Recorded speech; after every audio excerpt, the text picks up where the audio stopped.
ब्रह्माण्डान् पाहि भार्गवी माङ्गल्य भावमहिते भुवनैक सौम्ये श्रीविष्णुमानस सरोवर राजहंसी चन्द्रोज्ज्वले मृदु मनोहर हेमगात्री कल्याणि हे कनकलक्ष्मीः सुप्रभातम् कनकाख्यलक्ष्मि कमनीय विग्रहे मधुरश्रवन्ति मधुसूदन प्रिये कमलासनादिललनासु सेविते तव सुप्रभात मम ते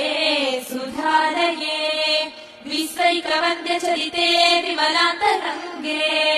रक्षा कटाक्षरमणीय कृपातरङ्गे गोविन्द मन्दिर सुसुन्दर भाग्यरेखे कल्याणि हे कनकलक्ष्मीः सुप्रभातम् सद्भक्तिभाव समलङ्कृत सत्त्वचित्ताः त्वद्भृत्य भृत्य परिचारक भृत्य भृत्याः